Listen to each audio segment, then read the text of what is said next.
ಇತ್ತೀಚಿನ ಸಂಚಿಕೆಗಳನ್ನು ಜಾಹೀರಾತಿನ ಕಿರಿಕಿರಿ ಇಲ್ಲದೆ ನೋಡಿ.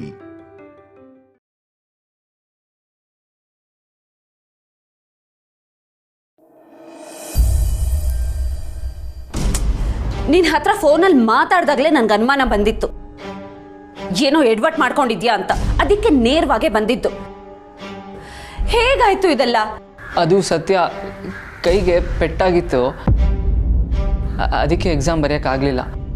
ಅದು ನನಗೂ ಕಾಣಿಸ್ತಾ ಇದೆ. ಈ ಪೆಟ್ ಹೇಗಾಯ್ತು ಅಂತ ಕೇಳ್ತಾ ಇದ್ದೀನಿ.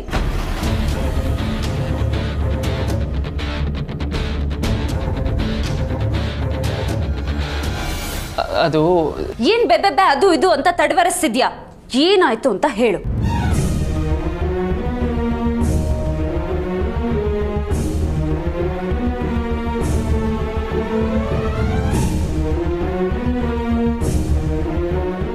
ಏನ್ ಎಲ್ರು ಬಾಯಿಗೆ ಬೀಗ ಹಾಕೊಂಡು ನಿಂತಿದ್ದೀರಾ? ಕೇಳ್ತಾ ಇದ್ದೀನಿ ತಾನೆ, ಹೇಳಿ. ಅದು ಸತ್ಯ, ಯಾರೋ ರೌಡಿಗಳು ಬಂದು ರಾಕಿನ ತುಂಬಾ ಹೊಡೆದ್ಬಿಟ್ರು.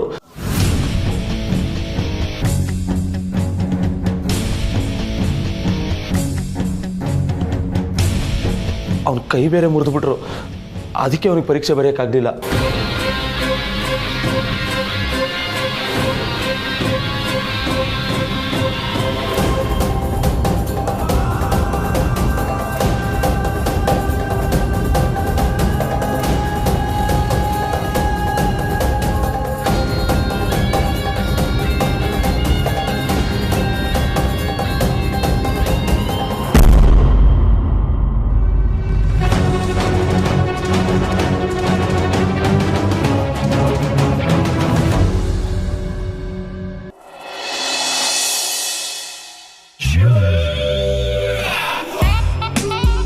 ಬಾಬಯ್ಯ, ನೀನ್ ನೋಡಿದ್ರೆ ಇಷ್ಟೊಂದು ಖುಷಿಲಿದೆ, ಅದೇ ಖುಷಿಗೆ ನಮಗೇನು ಇಲ್ವೇ? ಏನ್ ಬೇಕು ಕೇಳ, ಏನ್ ಕೇಳಿದ್ರು ಕೊಡಿಸ್ಲ, ಏನೇ ಕೇಳಿದ್ರು ಹಂಗೆ ಬಿಸಾಕ್ತಾ ಇರ್ತೀನಿ. ಬಿಸಾಕದೇನು ಬೇಡ, ಪಾರ್ಟಿ ಕೊಡ್ಸು ಸಾಕು. ಅಷ್ಟೇನಾ? ನಾನು ಅದೇ ಯೋಚನೆ ಮಾಡ್ತಾ ಇದ್ದೆ. ಸರಿಯಾದ ಟೈಮ್ಗೆ ಕೇಳಿದೆ ಕಣ ಚೋಟ, ಪಾರ್ಟಿ ತಾನೆ ಕೊಡ್ಸೋಣ ಬಿಡು. ಯಾವಾಗ್ಲೂ ನೀನ್ ಯಾವಾಗ ಕೇಳ್ತೀಯ ಅವಾಗ ಗೊಗ್ಗಯ್ಯ. ಬರೀ ನಿನಗೆ ಮಾತ್ರ ಅಲ್ಲ, ಊರವ್ರಿಗೆಲ್ಲ ಪಾರ್ಟಿ ಕೊಡ್ತೀನಿ. ನಾನು ಪ್ರಸ್ತ ಆಗಿದ್ದ ಖುಷಿಗೆ ಊರವ್ರಿಗೆಲ್ಲ ಬಾಡೂಟ ಹಾಕ್ಸ್ಬಿಡ್ತೀನಿ. ಊರವರೆಲ್ಲ ಹಬ್ಬ ಹಬ್ಬ ಮಾಡ್ಕೊಳ್ಳಿ ಬಿಡು. ಏನು ಬಾಬಯ್ಯ ನೀನ್ ಹೇಳ್ತಿರೋದು? ಊರಿಗೆ ಬಾಡೂಟ ಹಾಕ್ಸ್ದೆಯಾ? ಹೆಂಗಪ್ಪ? ಸೋಮ್ ಕೇರಳ ಸೋಮ್ ಹೇಳ್ತಾವನೆ. ಅಲ್ಲ ಕಳ್ಳ, ನಾವು ಮಾಡ್ತಾರ ಆಕ್ಟಿಂಗ್ಗೆ ಕೂಲಿ ಕೊಡಕ್ಕಾಯ್ತಲ್ಲ ಅವನ್ ಕಲಿ. ಇನ್ನು ಊರಿಗೆಲ್ಲ ಬಾಡೂಟ ಹಾಕಿಸ್ತಾನ, ಉಲ್ಟಾ ಬಿಡ್ತಾವನೆ ಬಡ್ಡಿ ಐದ. ಏಯ್ Goggayya, don't underestimate the power of common man. English ಇಂಗ್ಲೀಷೇ ಸುಳ್ಳಲ್ಲ ಕಂಡ್ಲ, ನಿಜವಾಗ್ಲೂ ಊರಿಗೆ ಊಟ ಬಾಡೂಟ ಹಾಕ್ಸ್ತೀನಿ.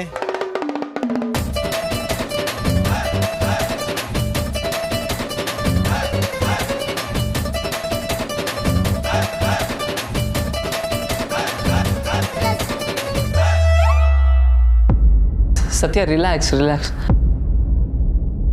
ನಿನಗೆ ಹೇಳಿದ್ರೆ ಗಾಬರಿ ಆಗ್ತೀಯ ಅಂತಾನೆ ನಾನು ಈ ವಿಷಯ ಹೇಳಿರಲಿಲ್ಲ.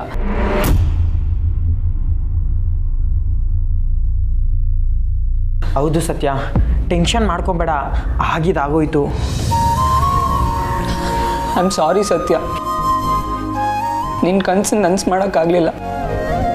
ನನ್ನ ಜೀವನನೇ ಮುಗಿದೋಯ್ತು.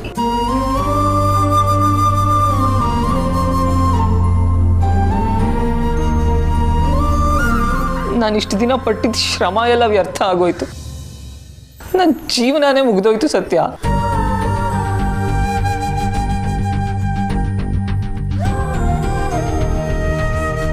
ಇದು ನಿನ್ನ ಹತ್ರ ಹೇಗೆ ಹೇಳಿ ಅಂತ ಗೊತ್ತಾಗ್ತಾ ಇಲ್ಲ, ಅದಕ್ಕೆ ಸುಮ್ಮನೆ ಇದ್ದೆ.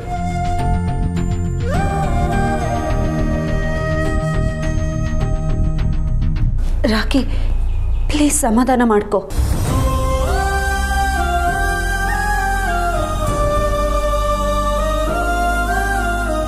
ಈ ಸಿಚುವೇಶನ್ ಹೇಗೆ ಹ್ಯಾಂಡ್ಲ್ ಮಾಡ್ಬೇಕಂತಾನೆ ಗೊತ್ತಿಲ್ಲ ಸತ್ಯ ನನಗೆ. ಎಲ್ಲ ಇದ್ದಕ್ಕಿದ್ದಂಗೆ ನಡೆದೋಯ್ತು. ಕನಸು ತುಂಬಿಕೊಂಡಿದ್ದ ಕಣ್ಗಳು ಬಣ್ಣನೇ ಕಳ್ಕೊಂಡ್ಬಿಟ್ವು.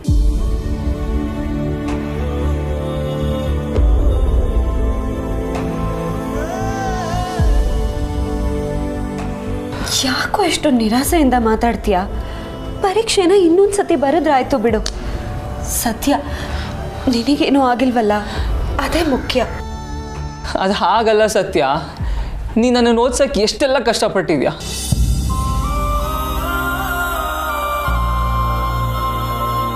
ಅದಕ್ಕೆ ಬೆಲೆನೇ ಇಲ್ದಂಗೆ ಆಗೋಯ್ತಲ್ಲ. ನನ್ನ ಜೀವನ ಮುಗಿದೋಯ್ತು ಸತ್ಯ, ಜೀವನ ಮುಗೀತು. ಹೇ ರಾಕಿ, ಬಿಡ್ತು ಅನ್ನೋ. ಹಾಗೆಲ್ಲ ಏನೂ ಆಗಿಲ್ಲ. ಸೋತ್ ಕೂಡಲೇ ಜೀವನ ಮುಗ್ದೋಯ್ತು ಅಂತ ಅಲ್ಲ.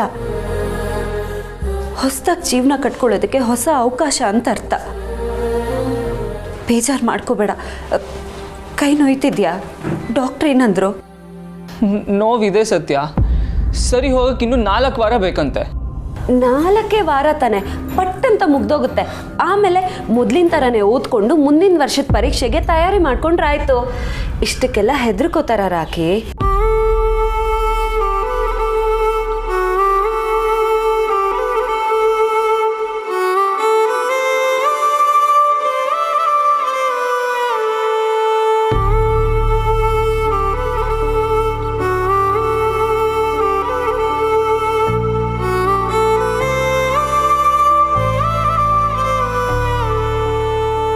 ನಾನಿದ್ದೀನಿ ರಾಕಿ. ನಾನಿರೋವರೆಗೂ ನೀನು ಯಾವತ್ತೂ ಧೈರ್ಯ ಕೆಡಬೇಡ.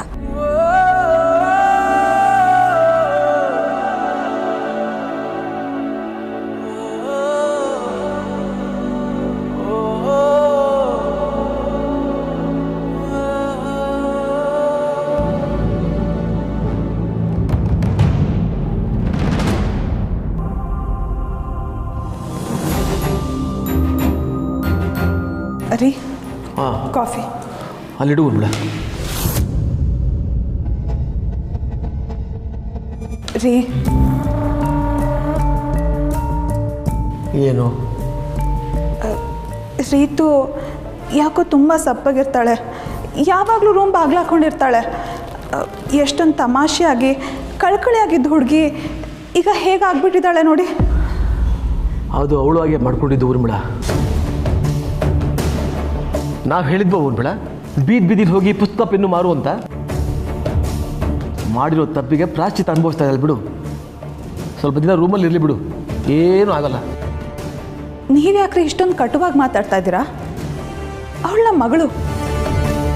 ಅವಳು ಏನೇ ತಪ್ಪು ಮಾಡಿದ್ರು ಅದನ್ನು ಹೊಟ್ಟೆಗೆ ಹಾಕೊಂಡು ಕ್ಷಮಿಸ್ಬೇಕು ಅಲ್ವಾ? ಕ್ಷಮೆ? ನಾವ್ಯಾಕೆ ಅವಳನ್ನ ಕ್ಷಮಿಸ್ಬೇಕು ಊರ್ಮಿಳ? ನಾವು ಅವಳಿಗೆ ಯಾವುದ್ರಲ್ಲಿ ಕಡಿಮೆ ಮಾಡಿದ್ದೀವಿ ಊರ್ಮಿಳ? ಊಟ, ತಿಂಡಿ, ಬಟ್ಟೆ, ಪ್ರೀತಿ. ಸ್ವಲ್ಪ ಹೇಳು, ಇದರಲ್ಲಿ ನಾವು ಯಾವುದ್ರಲ್ಲೂ ಕೊರತೆ ಮಾಡಿದ್ದೆ ಅವಳಿಗೆ? ಆದರೂ ನಮ್ಮ ಬೆನ್ನ ಹಿಂದೆ ನಮಗೆ ಗೊತ್ತಿಲ್ಲದೆ ಇದನ್ನೆಲ್ಲ ಮಾಡಿಲ್ಲಲ್ಲ, ಅದು ತಪ್ಪಲ್ವಾ? ಇದರಲ್ಲಿ ಸತ್ತಿಂದು ಕುಮ್ಮತ್ತು ಬೇರೆ ಅಲ್ಲ.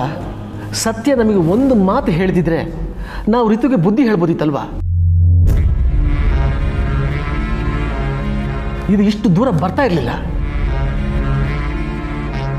ಮನೇಲಿದ್ದವರೇ ಶತ್ರುಗಳಾಗ್ಬಿಟ್ರೆ ಏನಾಗುತ್ತೆ ಅನ್ನೋದಕ್ಕೆ ಇದೊಂದು ಬೆಸ್ಟ್ ಎಕ್ಸಾಂಪಲ್.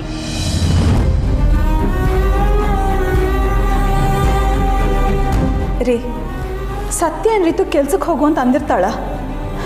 ನಮ್ಮ ಮಕ್ಕಳೇ ತಪ್ಪು ಮಾಡಿರುವಾಗ ಅದನ್ನು ನಾವ್ಯಾಕೆ ಇನ್ನೊಬ್ರು ತಲೆ ಕಟ್ಟಬೇಕು? ಹಾಂ, ಊರ್ಮಿಳ, ಸತ್ಯನಿಗೆ ನಮ್ಮ ಮನೆ ಬಗ್ಗೆ, ನಮ್ಮ ಬಗ್ಗೆ ಇಷ್ಟು ಕಾಳಜಿತಿದ್ರು ಅವಳು ಈ ರೀತಿ ಮಾಡ್ತಾ ಇರಲಿಲ್ಲ. ರೀ, ಹಾಗೆಲ್ಲ ನಿರ್ಧಾರಕ್ಕೆ ಬರಬೇಡಿ. ಸತ್ಯ ಏನು ಅಂತ ನನಗೆ ಚೆನ್ನಾಗಿ ಗೊತ್ತಿದೆ. ಅವಳು ಮನೆಗೆ ಬರಲಿ, ಏನು ವಿಷಯ ಅಂತ ಅವಳ ಹತ್ರನೇ ಕೇಳಿ ತಿಳ್ಕೊಳ್ಳೋಣ. ಅಲ್ಲಿವರೆಗೂ ನೀವು ಸ್ವಲ್ಪ ತಾಳ್ಮೆಯಿಂದ ಇರಿ.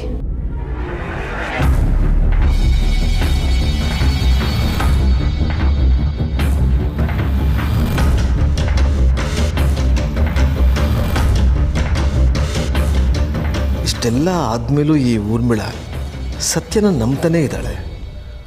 ಒಂದು ಕಡೆ ಈ ರೀತಿ ಕೆಲಸಕ್ಕೆ ಹೋಗಿ ನಮ್ಮ ಮಾನ ಮರ್ಯಾದೆನ ಹರಾಜಾಕ್ಬಿಟ್ಟಿದ್ದಾಳೆ. ಇನ್ನೊಂದು ಕಡೆ ಅವಳು ಯಾವನ ಜೊತೆಗೂ ಲವ್ವಿಗೆ ಬಿದ್ದು ನಮ್ಮ ಕುತ್ತಿಗೆ ತಂದುಬಿಟ್ಟಿದ್ದಾಳೆ.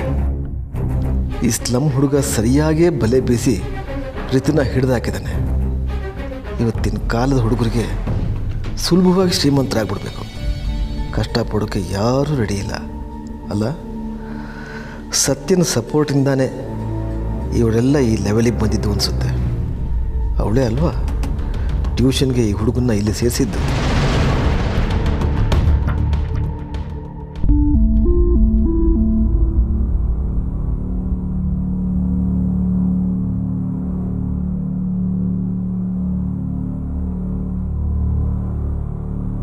ರಾಕಿಗೆ ಹೀಗೆ ಮಾಡ್ದವ್ರು ಯಾರು?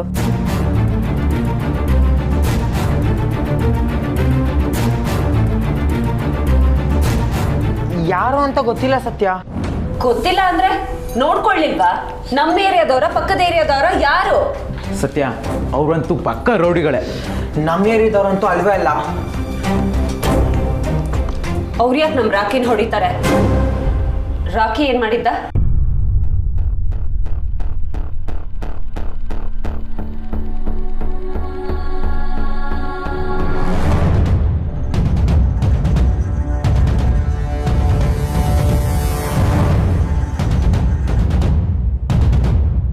ನಿಮ್ಮನ್ನೇ ಕೇಳ್ತಾ ಇರೋದು. ಯಾರೋ ಇದ್ದಕ್ಕಿದ್ದಾಗೆ ಬಂದು ಪರೀಕ್ಷೆ ಬರಿಬೇಕಾಗಿರೋ ಹುಡುಗನ್ಗೆ ಹೊಡಿತಾರೆ ಅಂದ್ರೆ ಏನ್ರು ಅರ್ಥ?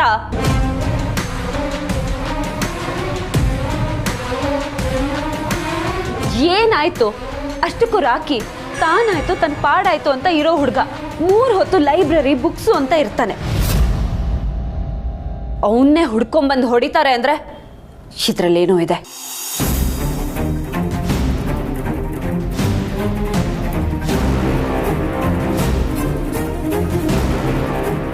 ಅವ್ರು ಯಾರು ಅಂತ ಗೊತ್ತಿಲ್ಲ ಸತ್ಯ. ನಾವೆಲ್ಲ ದೇವಸ್ಥಾನ ಹತ್ರ ಇದ್ವಿ. ಒಂದೇ ಸಲ ಬಂದರು.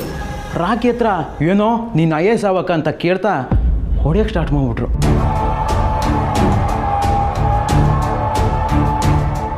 ಏನು IAS ಆಗ್ಬೇಕಂತ ಕೇಳಿ ಹೊಡೆದ್ರ? ಅದಕ್ಕೂ ಇದಕ್ಕೂ ಏನ್ರ ಸಂಬಂಧ?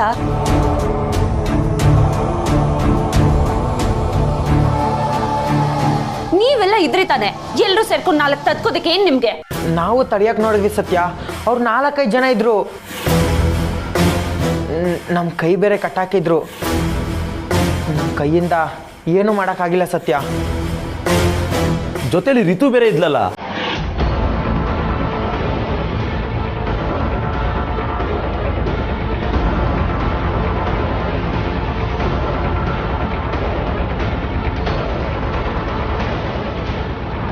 ರಿತು ಇದ್ಲ?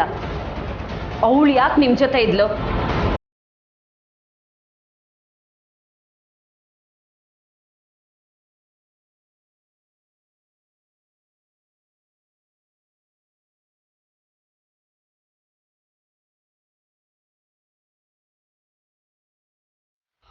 ಸತ್ಯ, ಅದು ನನಗೆ ಆಲ್ ದ ಬೆಸ್ಟ್ ಅಂತ ಹೇಳಕ್ಕೆ ಬಂದಿಲ್ಲ ಸತ್ಯ.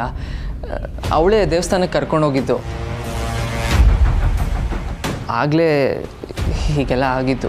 ಮತ್ತೆ ಅವಳು ನನ್ನ ಹತ್ರ ಏನು ಹೇಳಲೇ ಇಲ್ಲ. ಯಾಕೆ? ರಿತು, ರಾಕೇಶ್ ಈಗ ಹೇಗಿದ್ದಾನಂತೆ ಕೇಳಿದ್ಯಾ? ಕೇಳಿದೆ ಕಣೆ. ಈಗ ಸ್ವಲ್ಪ ಪರವಾಗಿಲ್ವಂತೆ. ಆದರೆ ಚೂರು ಪೇಯ್ನ್ ಇದೆಯಂತೆ. ಕೈಗೆ ಬೇರೆ ಏಟಾಗಿದೆ ಅಲ್ವಾ, ಅಲ್ಲಾಡ್ಸಕ್ಕೂ ಆಗ್ತಿಲ್ವಂತೆ. ಪಾಪ ಕಣೆ ಅವನು. ಈ ಇನ್ಸಿಡೆಂಟಿಂದಾಗಿ ಅವನ ಎಕ್ಸಾಮ್ ಬೇರೆ ಹಾಳಾಗೋಯ್ತು. ನನಗೂ ಅದ್ರ ಬಗ್ಗೆ ಪಶ್ಚಾತ್ತಾಪ ಇದೆ ಕಣೆ. ಆದರೆ ಏನು ಮಾಡೋದು, ಎಲ್ಲ ನನ್ನಿಂದನೇ ಆಗಿರೋದು.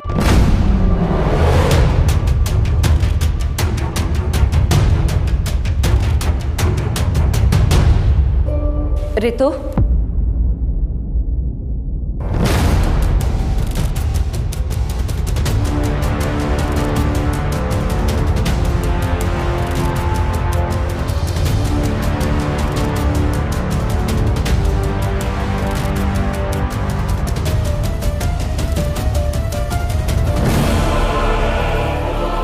ಶ್ರಾವ್ಯ, ನಾನು ನಿಂಗೆ ಆಮೇಲೆ ಫೋನ್ ಮಾಡ್ತೀನಿ.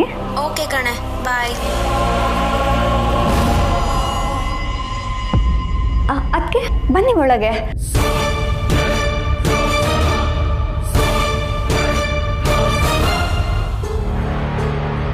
ನೀನು ಫೋನಲ್ಲಿ ಮಾತಾಡ್ತಾ ಇದ್ದಿದ್ದು ರಾಖಿ ಬಗ್ಗೆನಾ?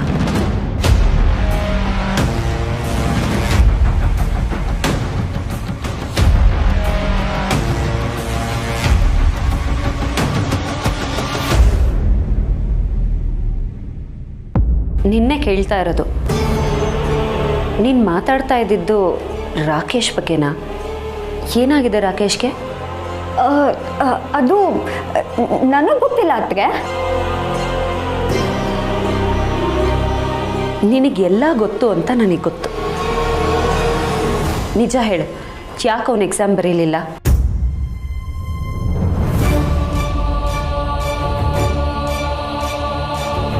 ರಿತು, ನಿನ್ನ ಹತ್ರನೇ ಕೇಳ್ತಾ ಇರೋದು, ಮಾತಾಡೋ.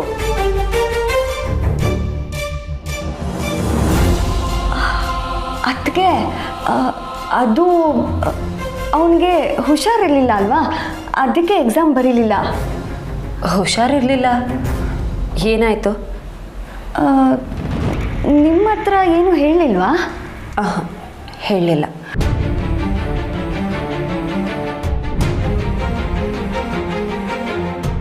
ಅದು ಅವನಿಗೆ ಫುಡ್ ಪಾಯ್ಸನ್ ಆಗಿತ್ತು. ಫುಲ್ಲು ಸುಸ್ತಾಗಿ ಎಕ್ಸಾಮ್ ಬರೆಯೋಕ್ಕಾಗಲಿಲ್ಲ.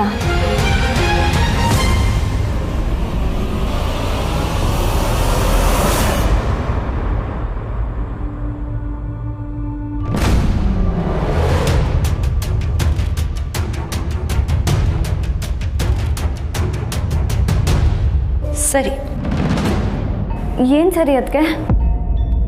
ಏನಿಲ್ಲ ರಿತು, ನೀನು ರೆಸ್ಟ್ ಮಾಡು.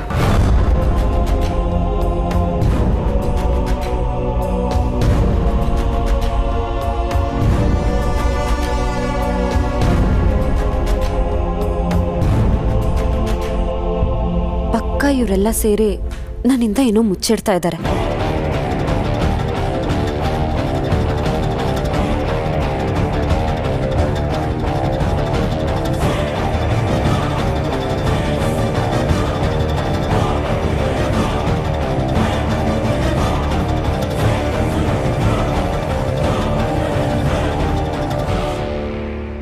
ಭಯ ಆಗಿರಬೇಕು ಸತ್ಯ. ಮೋಸ್ಟ್ಲಿ ಅದಕ್ಕೆ ಏನು ಹೇಳಲಿಲ್ಲ. ಸರಿ, ಈಗ ಅವರನ್ನೆಲ್ಲ ಹುಡುಕ್ಬೇಕಲ್ಲ.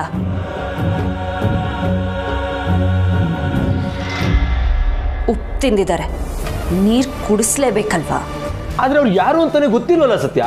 ಗೊತ್ತಿಲ್ಲ ಅಂದ್ರೆ ಬಿಟ್ಬಿಡೋದಕ್ಕಾಗತ್ತಾ? ಹುಡುಕ್ಬೇಕು. ಹೋಗ್ಲಿ, ಅವ್ರ ಮುಖಗಳಾದ್ರೂ ನೆನ್ಪಿದ್ಯಾ ನಿಮ್ಗೆ? ಸತ್ಯ, ಅವ್ರು ಹೊಡೆಯೋವಾಗ ನಾನು ವಿಡಿಯೋ ಮಾಡಿದ್ದೀನಿ.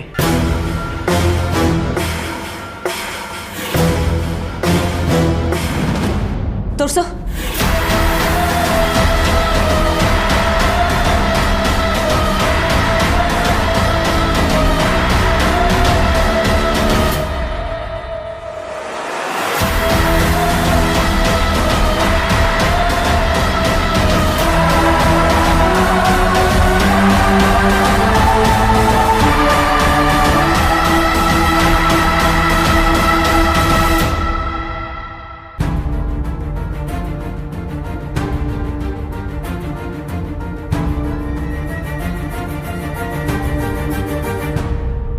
ಅಕ್ಕ,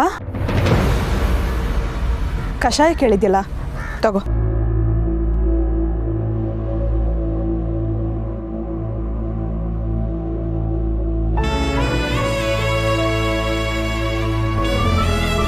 ಅಕ್ಕ, ನಿನಗೆ ಯಾಕೆ ಪದೇ ಪದೇ ತಲೆನೋವು ಬರ್ತಾ ಇದೆ? ಒಂದ್ಸಲ ಡಾಕ್ಟರ್ ಹತ್ರ ಹೋಗಿ ತೋರ್ಸಣ್ವಾ? ಬೇಡ ಬಿಡೆ, ಇದು ಆರೋಗ್ಯದ ಸಮಸ್ಯೆ ಅಲ್ಲ, ಮನಸ್ಸಿನ ಸಮಸ್ಯೆ. ಯಾಕೆ? ಮನ್ಸಿಗೆ ಏನಾಯ್ತು? ಯಾಕೆ ನಿನಗೆ ಗೊತ್ತಿಲ್ವಾ? ನಿನಗೂ ಎದೆ ಎತ್ತರಕ್ಕೆ ಬೆಳೆದಿರೋ ಮಗ ಇದ್ದು ನಿನ್ನ ವಿರುದ್ಧವಾಗಿ ಮಾತಾಡಿದರೆ ಗೊತ್ತಾಗಿರೋದು ನನ್ನ ಸಂಕಟ ಏನು ಅಂತ. ಅಕ್ಕ, ಮನೆ ಅಂದಮೇಲೆ ಒಂದು ಮಾತು ಬರುತ್ತೆ ಹೋಗುತ್ತೆ, ಅದಕ್ಕೆ ನೀನು ಇಷ್ಟೊಂದು ಬೇಜಾರು ಮಾಡ್ಕೋಬೇಕಾ? ಬಿಡಕ್ಕ, ಇದನ್ನೆಲ್ಲ ಮನಸ್ಸಿಗೆ ಹಚ್ಕೊಂಡು ಕೊರಗಬೇಡ, ಎಲ್ಲ ಸರಿ ಹೋಗುತ್ತೆ. ಏನೇ ಸರಿ ಹೋಗುತ್ತೆ? ನೆನ್ನೆ ಕಾರ್ತಿಕ್ ಬಂದು ಆ ಹುಡುಗಿ ಪರವಾಯಿಸ್ಕೊಂಡು ನನಗೆ ವಿರೋಧವಾಗಿ ಮಾತಾಡ್ದ. ಇವತ್ತು ಬಂದು ಏನೋ ಮಾತಾಡ್ತಾನೆ ಅಂದರೆ ಕೇಳಲೇಬೇಡ, ಹಾಗೆ ಹೊರಟೋದ. ಅವನಿಗೆ ತಾಯಿ ಆದವಳು ನಾನೊಬ್ಳು ಇದ್ದೀನಿ ಅನ್ನೋದೇ ಮರ್ತು ಹೋಗ್ಬಿಟ್ಟಿದ್ದಾನೆ. ಇನ್ನು ಆ ಹುಡುಗಿ ಎಲ್ಲ ಮಾಡೋದೆಲ್ಲ ಮಾಡಿಬಿಟ್ಟು ಏನು ಗೊತ್ತಿಲ್ಲ ಅನ್ನೋ ಥರ ಹೊರಟೋಗ್ಬಿಟ್ಲು. ಮನೆ ಅನ್ನೋದು ಛತ್ರ ಆಗೋಗ್ಬಿಟ್ಟಿದೆ. ಯಾರು ಹೇಳೋರಿಲ್ಲ ಕೇಳೋರಿಲ್ಲ. ಅಕ್ಕ ಏನೋ ಅರ್ಜೆಂಟ್ ಕೆಲಸ ಅಂದ್ಲು, ಬಿಡು ಬರ್ತಾಳೆ. ಎಲ್ಲ ನಿನ್ನಿಂದಾನೆ. ನೀನ್ ಕೊಟ್ಟಿರೋ ಸಲಿಗೆ ಅಮ್ಮ ತಲೆ ಮೇಲೆ ಕೂರ್ಸ್ಕೊಂಡಿದ್ಯಾ ನೋಡು. ನಾನು ಹೆತ್ತಿರೋ ಮಗ ಇಷ್ಟು ದಿವಸ ಒಂದು ದಿನನೂ ನಾನು ಹಾಕಿದ ಗೆರೆ ದಾಟ್ಲಿಲ್ಲ, ನನ್ನ ವಿರೋಧವಾಗಿ ಮಾತಾಡ್ಲಿಲ್ಲ. ಅಂಥವನು ಇವಾಗ ಮಾತಾಡ್ತಾ ಇದ್ದಾನಂದ್ರೆ ಎಲ್ಲ ಅವಳು ಕೊಡ್ತಾ ಇರೋ ಕುಮ್ಮಕ್ಕು. ಗೊತ್ತಿದ್ರೂ ಕೂಡ ನೀನು ಅವಳ ಪರ ವಹಿಸ್ಕೊಂಡೇ ಮಾತಾಡು. ಅಕ್ಕ ತನ್ನ ಹೆಂಡತಿ ಬಗ್ಗೆ ಮಾತಾಡಿದಾಗ ಯಾವ ಗಂಡಂದ್ರಾದರೂ ಹಾಗೆ ರಿಯಾಕ್ಟ್ ಮಾಡೋದು. ಕಾರ್ತಿನೂ ಹಾಗೆ ಮಾಡಿದ್ದಾನೆ. ಅದನ್ನ ಯಾಕೆ ಸತ್ಯ ಹೇಳ್ಕೊಟ್ಲು, ಅದಕ್ಕೆ ಅವ್ನು ಹಾಗೆ ಮಾತಾಡ್ದ ಅಂತ ಅನ್ಕೋಬೇಕು? ಓ, ಅಂದ್ರೆ ನೀನು ಹೇಳೋದೇನು? ಹೆತ್ತ ತಾಯಿಗಿಂತ ನಿನ್ನೆ ಮೊನ್ನೆ ಬಂದವಳೆ ಹೆಚ್ಚಾಗ್ಬಿಟ್ಲ ಅವನಿಗೆ? ಅಕ್ಕ ತಾಯಂದ್ರಿಗೆ ತನ್ನ ಮಗನ ಹೆಂಡತಿ ಬಂದಮೇಲೆ ಹೀಗೆ ಅನ್ಸೋದು ಸಹಜ. ಎಲ್ಲಿ ಅವಳು ತನ್ನ ಮಗನ್ನ ತನ್ನಿಂದ ಕಸ್ಕೊಂಡು ಬಿಡ್ತಾಳೋ ಅನ್ನೋ ಭಯ. ಆದರೆ ವಾತ್ಸವ ಅದಲ್ಲ. ಕಾರ್ತಿಗೆ ನೀವಿಬ್ರು ಬೇಕು. ಕಾರ್ತಿ ನಿನ್ಗೆ ಹೇಗೆ ಮಗನೋ ಹಾಗೆ ಸತ್ಯನ್ಗೆ ಗಂಡ ಅಲ್ವಾ? ನಮ್ಮ ಗಂಡಂದ್ರು ನಮ್ಮ ಪರವಾಗಿ ನಿಂತಾಗ ಮೆಚ್ಕೊಳ್ಳೋ ನಾವು, ನಮ್ಮ ಮಗ ನಮ್ಮ ಸೊಸೆ ಪರವಾಗಿ ನಿಂತಾಗ ಮೆಚ್ಕೋಬೇಕಲ್ವಾ?